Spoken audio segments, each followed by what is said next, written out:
7년입니다. 제가 아이 없는 며느리라는 꼬리표를 달고 산 시간이요. 그런데 어느 날 남편이 깜빡하고 놓고 간 태블릿에서 알림음이 계속 울렸어요.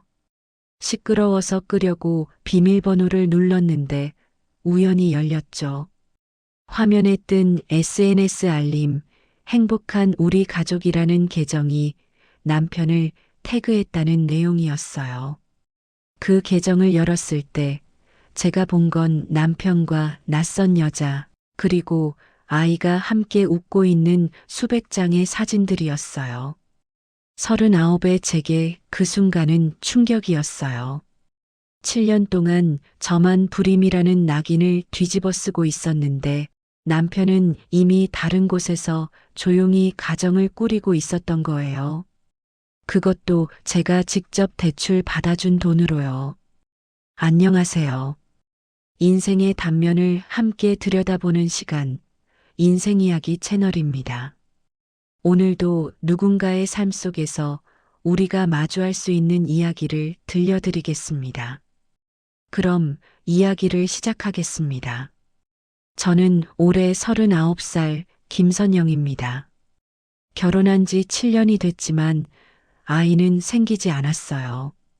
남편 박민중과는 맞선으로 만났죠.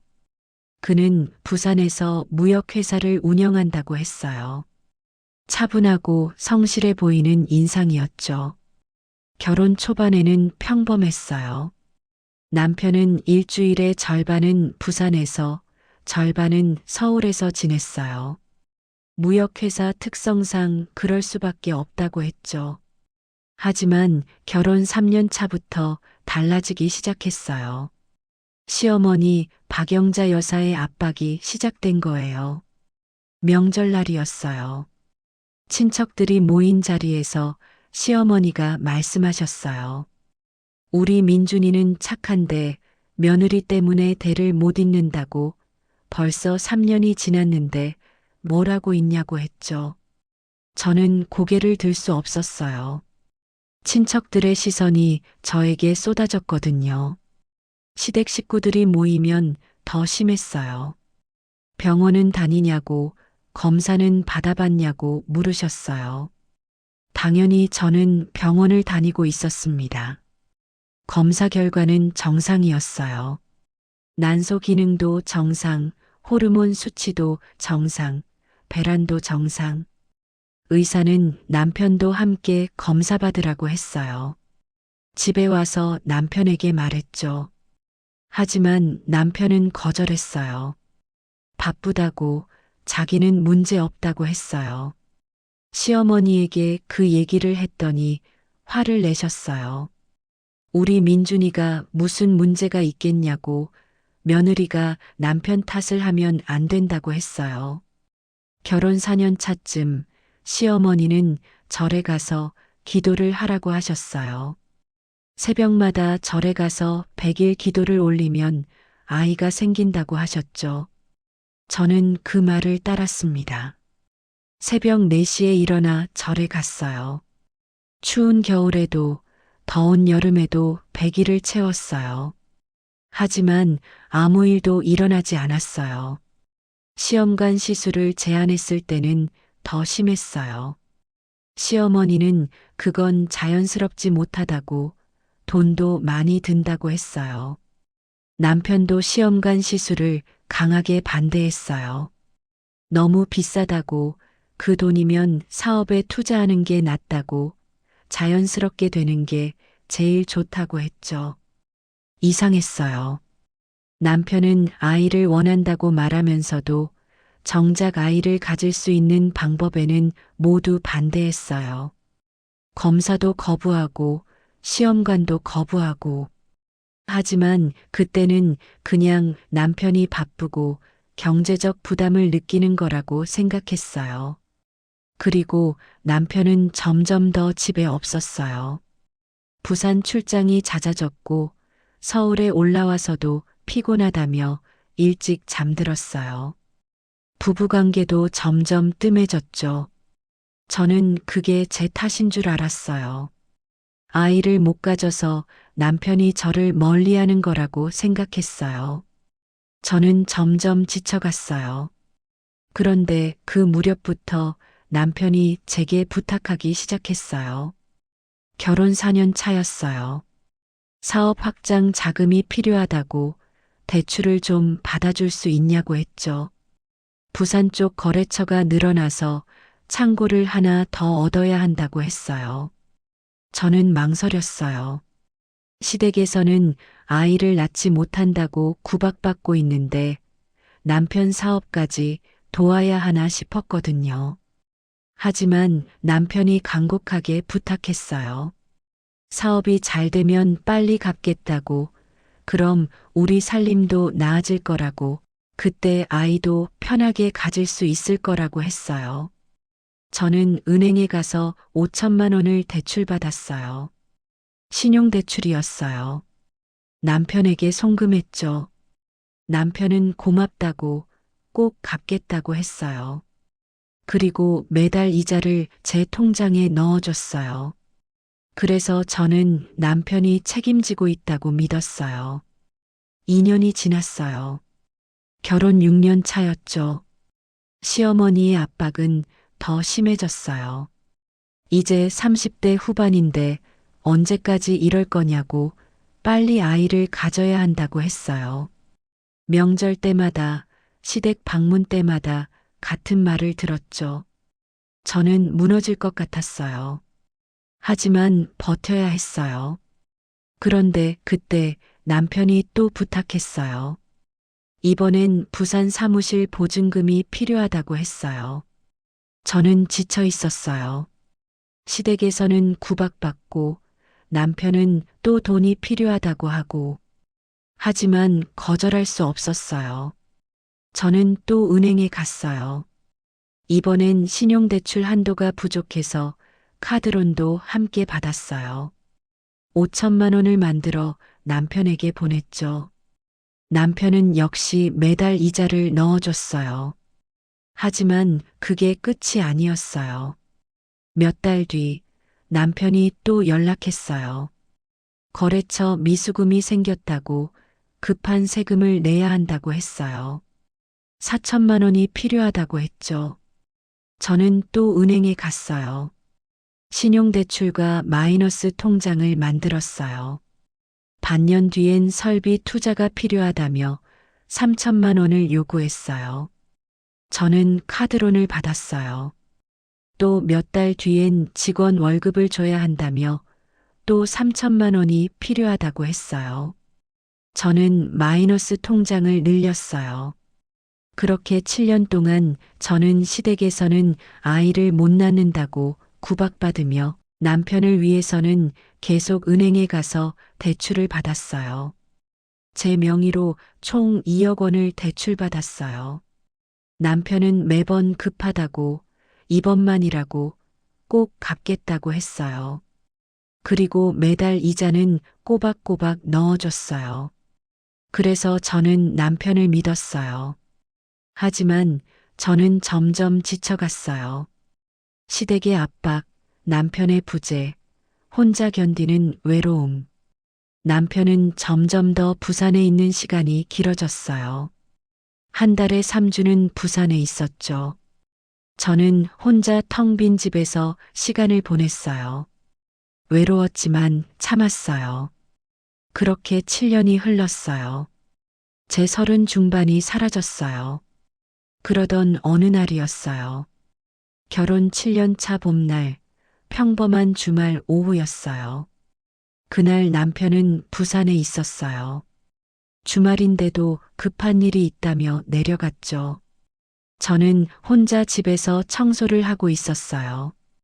거실 소파 옆 탁자에 남편의 태블릿이 놓여 있었어요. 평소에는 늘 들고 다니는데 그날은 깜빡하고 놓고 간 것 같았어요. 오후 2시쯤 갑자기 태블릿에서 알림음이 울렸어요. 한 번, 두 번, 세 번. 계속 울렸어요. 시끄러웠죠. 저는 끄려고 다가갔어요. 태블릿 화면은 잠겨 있었어요. 혹시나 하는 마음에 비밀번호를 눌러봤어요. 남편 생일 숫자였어요. 클릭.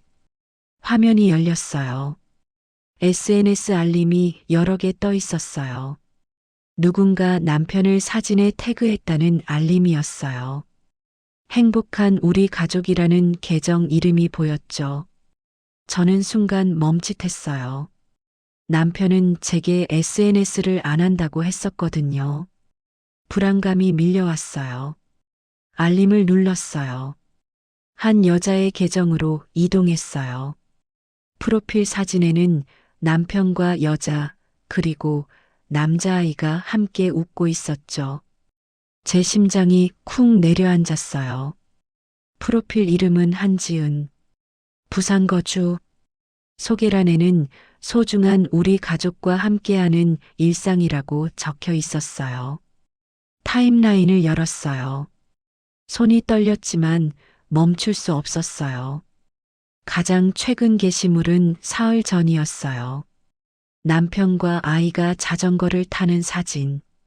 캡션에는 주말 아침 자전거 타기.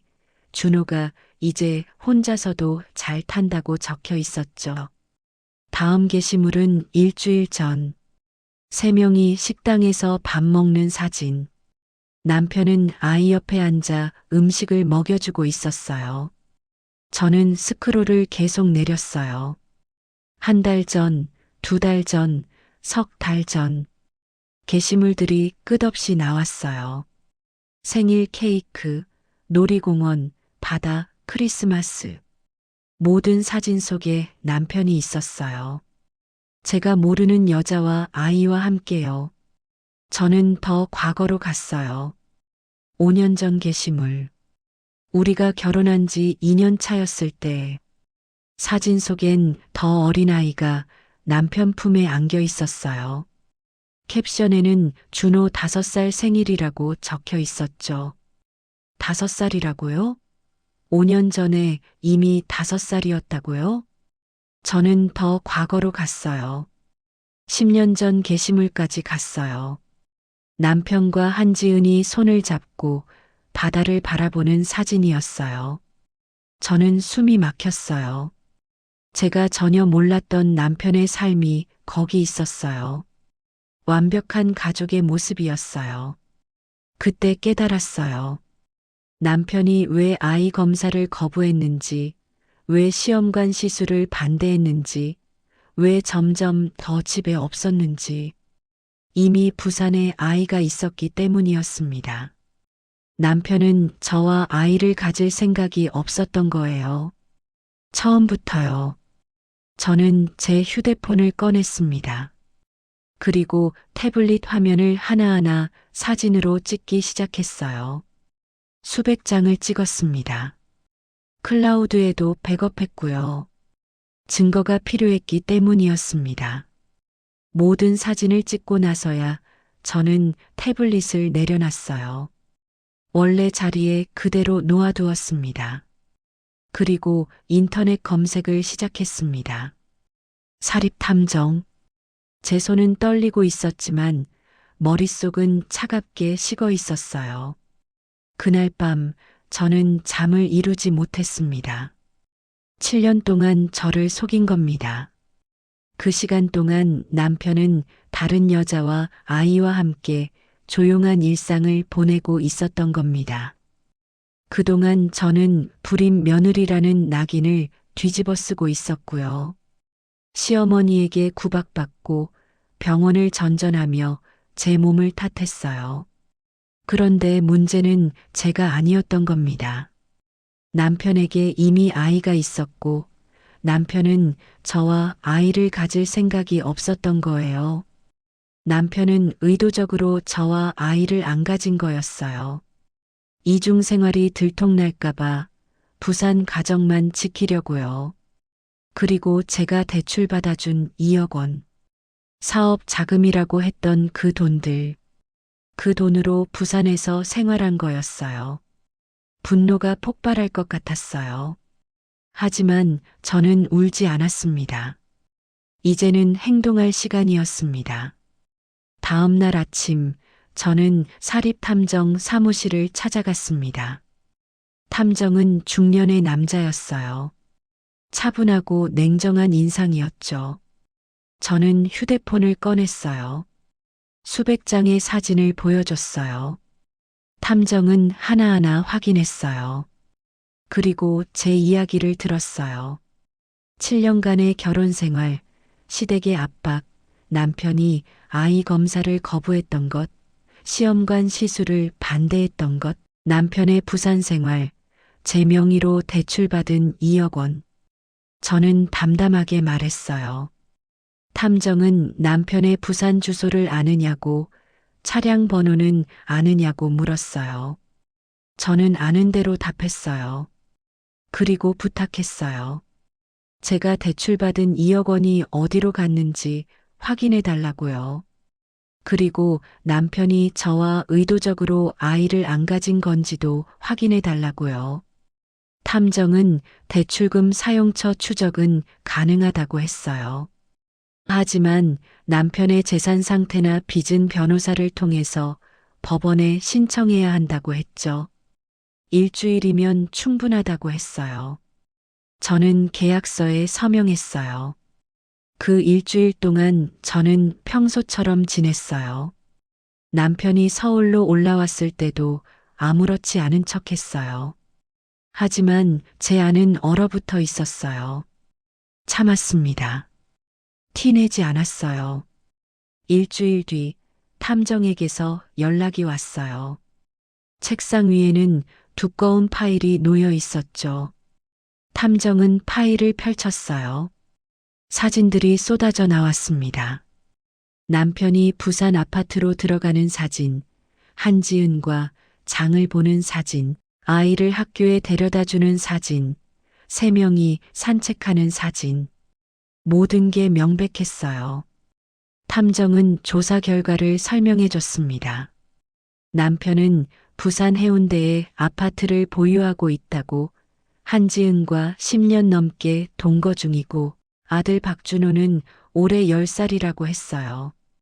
법적으로는 저와만 혼인신고가 돼 있다고 했어요. 서울과 부산을 완전히 분리해서 생활했기 때문에 서울 쪽 가족들은 전혀 모르고 있었다고 했죠. 그리고 더 충격적인 사실들이 있다고 했어요. 제가 대출받은 첫 5천만 원은 5년 전 부산 아파트 전세금으로 이체됐다고 했어요. 두 번째 5천만 원은 한지은 명의 계좌로 입금됐고 생활비와 학원비로 사용됐다고 했죠. 그 이후 제가 대출받은 1억 원도 모두 한지은 명의 계좌나 부산 생활 관련 계좌로 이체됐다고 했어요. 매달 평균 200만 원씩 생활비가 나갔고 아파트 관리비, 학원비, 보험료가 남편의 계좌에서 자동이체로 빠져나가고 있었다고 했죠. 그리고 한 가지 더 있다고 했어요. 탐정은 서류를 한 장 더 꺼냈어요. 남편이 결혼 초기부터 피임을 철저히 했다는 증거였어요. 약국 영수증, 온라인 구매 내역. 남편은 저와 관계할 때마다 피임을 했던 거예요. 저는 그제야 이해했어요. 남편이 왜 늘 피곤하다며 저를 피했는지, 왜 아이 검사를 거부했는지, 왜 시험관 시술을 반대했는지.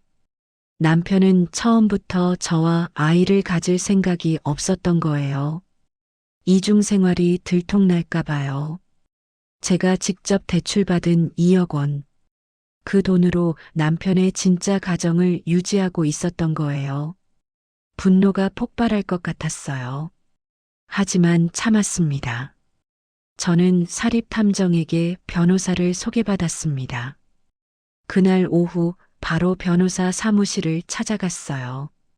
변호사는 여자였어요. 냉철한 인상이었죠. 저는 모든 증거를 보여줬어요. 변호사는 하나하나 검토했어요. 그리고 말했어요. 이건 명백한 사기 혼인이라고, 남편이 의도적으로 저와 아이를 안 가진 것도 입증 가능하다고, 형사고소와 민사소송 모두 가능하다고 위자료는 최소 8천만 원 이상 받을 수 있을 거라고 했어요. 저는 소송을 진행하겠다고 했어요. 계약서에 서명했어요. 그날 저녁 저는 짐을 쌌어요. 친구 집으로 가기로 했어요. 집을 나서기 전 남편에게 문자를 보냈어요. 당신이 한 일 다 안다고, 변호사 선임했다고, 소장 받으면 연락하라고 썼어요. 그리고 휴대폰을 껐어요. 다음 날 오후 저는 시댁을 찾아갔어요. 시어머니는 놀란 표정으로 저를 맞이했어요. 저는 서류와 사진들을 시어머니 앞에 놓았어요. 시어머니는 서류를 집어들었어요. 사진들을 봤어요. 얼굴이 점점 굳어갔어요. 저는 담담하게 말했어요. 민준 씨에게 10년 넘게 함께한 여자가 있다고, 10살짜리 아들도 있다고, 부산에서 가정을 꾸리고 있었다고요. 그리고 말했어요. 민준 씨는 처음부터 저와 아이를 가질 생각이 없었다고, 피임을 철저히 했다고, 이중 생활이 들통날까봐 의도적으로 저와 아이를 안 가진 거라고요. 7년 동안 제가 얼마나 고통받았는지, 어머니께서 얼마나 저를 압박하셨는지, 친척들 앞에서 얼마나 수치스러웠는지 말했어요. 그리고 말했어요. 문제는 제가 아니었다고, 민준 씨에게 이미 아이가 있었고, 저와는 아이를 안 가지려고 했던 거라고요. 시어머니는 눈물을 흘렸어요. 몰랐다고, 정말 몰랐다고 울먹였어요. 시어머니는 제 손을 잡았어요. 미안하다고, 자기가 저를 너무 힘들게 했다고 울면서 사과했어요. 하지만 저는 손을 뿌리쳤어요. 미안하다는 말로는 부족했어요. 7년이라는 시간을, 제가 흘린 눈물을, 제가 받은 상처를 미안하다는 말로 지울 수는 없었어요. 저는 일어섰어요. 소송을 진행하겠다고, 더 이상 이 집안과 관계하고 싶지 않다고 했죠. 시어머니는 울며 말했어요. 이혼하면 쟤만 손해라고, 위자료도 제대로 못 받을 거라고요. 저는 대답했어요. 돈이 중요한 게 아니라고, 제 자존심과 인생이 더 중요하다고, 더 이상 이 거짓 속에서 살 수 없다고 했어요. 시어머니는 계속 울었어요. 하지만 저는 돌아섰어요. 그리고 그 집을 나왔어요. 다시는 돌아가지 않을 거예요. 소장이 접수됐어요. 이혼 소송과 함께 사기 및 대출 사기로 형사 고소도 진행했어요. 그날 이후 남편에게서 수십 통의 전화와 문자가 왔어요. 하지만 저는 받지 않았어요. 이제 할 말은 법정에서 하면 됐으니까요. 6개월이 흘렀어요. 그 시간 동안 저는 변호사와 함께 소송을 준비했어요. 증거를 정리하고 진술서를 작성하고 증인을 확보했어요. 친구들이 증인으로 나서 주었어요. 의사 선생님도 증인으로 나서 주었어요. 드디어 재판 날이 왔어요. 저는 법정에 섰어요. 남편도 법정에 있었어요. 저는 남편을 쳐다보지 않았어요. 재판장이 들어왔어요. 재판이 시작됐죠. 재판장이 남편에게 물었어요. 원고와 혼인 당시 이미 다른 여성과 사실혼 관계였고 자녀까지 두고 있었느냐고요. 남편은 고개를 숙인 채 그렇다고 대답했어요. 재판장이 다시 물었어요. 원고를 속여 사업 자금 명목으로 반복적으로 대출을 받게 하고 그 돈을 부산 가정 유지에 사용한 것이 사실이냐고요. 남편은 또 고개를 끄덕였어요. 재판장이 또 물었어요. 원고와 의도적으로 아이를 안 가지려고 피임을 한 것이 사실이냐고요. 남편은 한참을 침묵하다가 작은 목소리로 대답했어요. 그렇다고요. 제 변호사가 증거를 제출했어요. SNS 게시물 사진들, 탐정이 찍은 사진과 동영상들, 대출 서류들, 계좌 이체 내역들, 자동이체 내역들, 피임 관련 영수증들, 혼인신고서, 출생신고서, 모든 증거가 명백했어요. 변호사는 진술했어요. 피고는 계획적으로 원고를 속였다고, 원고가 직접 은행에 가서 대출받게 하고 그 돈 총 2억 원을 송금받아 부산 가정 유지에 사용했다고, 원고와는 의도적으로 아이를 안 가지려고 피임을 했다고, 7년 동안 이중 생활을 유지하면서 원고는 그 사실을 전혀 모른 채 시댁의 극심한 압박까지 견뎌야 했다고 말했어요. 제 차례가 왔어요. 증인석에 섰어요. 저는 담담하게 답했어요. 7년 동안 어떻게 살았는지, 시댁에서 어떤 대우를 받았는지, 남편이 아이 검사를 거부했던 것, 시험관 시술을 반대했던 것, 남편이 사업 자금이 필요하다며 몇 번이나 대출을 부탁했는지, 제가 은행에 가서 직접 대출받고 남편에게 송금했는지 모두 말했어요. 새벽에 절에 가서 기도한 이야기도 했어요. 100일 동안 새벽 4시에 일어나 절에 갔던 이야기를요. 제 목소리는 떨리지 않았어요. 사실만 말했어요. 마지막 진술 기회가 왔어요. 저는 남편을 똑바로 쳐다봤어요. 저는 말했어요. 7년이라는 시간이 제게 어떤 의미였는지, 제 청춘이 어떻게 사라졌는지, 매일 밤 혼자 울었던 기억들, 시어머니 앞에서 고개 숙였던 순간들, 병원에서 검사받으며 제 몸을 탓했던 시간들을요. 그 모든 시간 동안 남편은 부산에서 조용히 가정을 꾸리고 있었다고, 제가 직접 은행에 가서 대출받아 송금한 2억 원으로 그 가정을 유지하고 있었다고요. 그리고 남편은 저와 의도적으로 아이를 안 가지려고 피임을 했다고, 이중 생활이 들통날까봐 저를 이용만 한 거라고, 이게 얼마나 잔인한 배신인지 말했어요.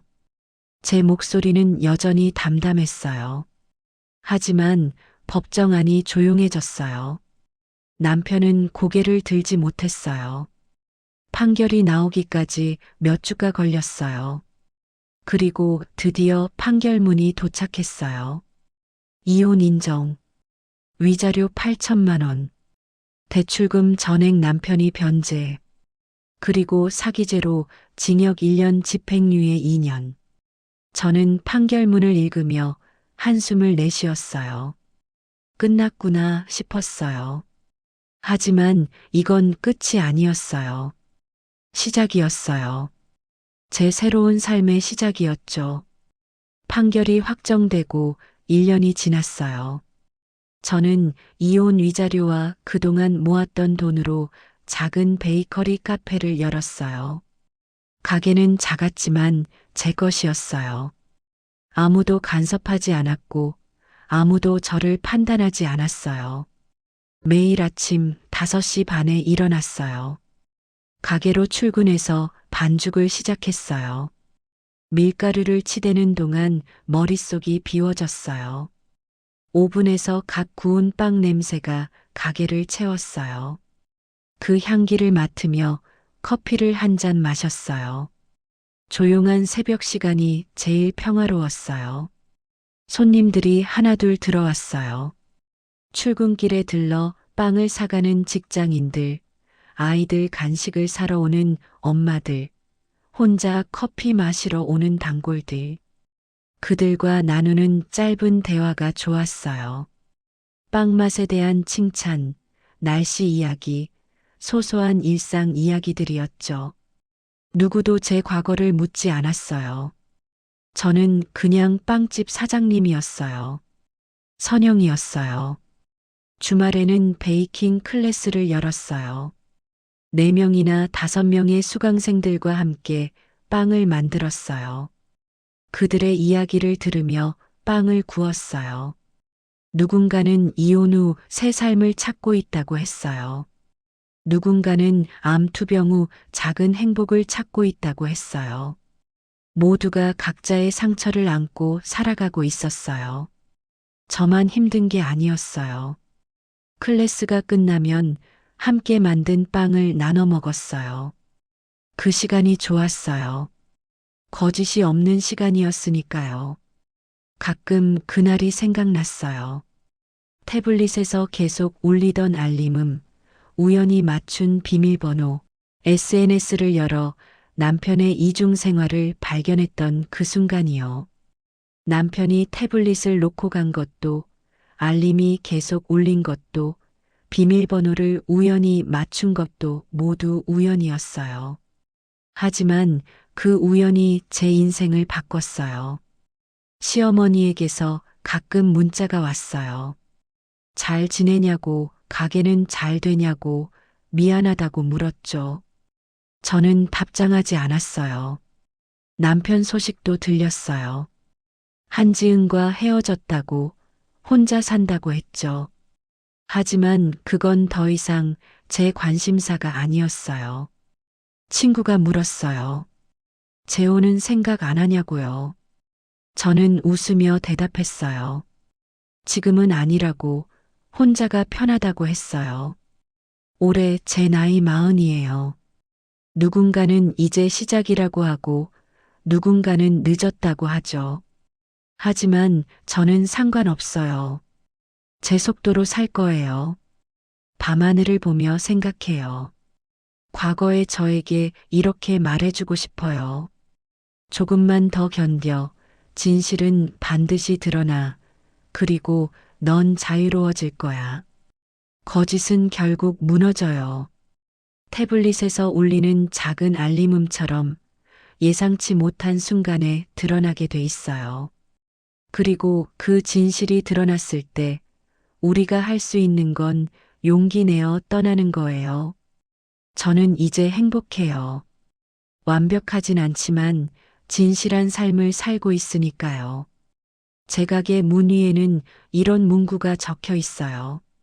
진실한 맛, 진실한 시간. 이게 제가 살아가는 방식이에요. 진실하게, 솔직하게, 제 방식대로요.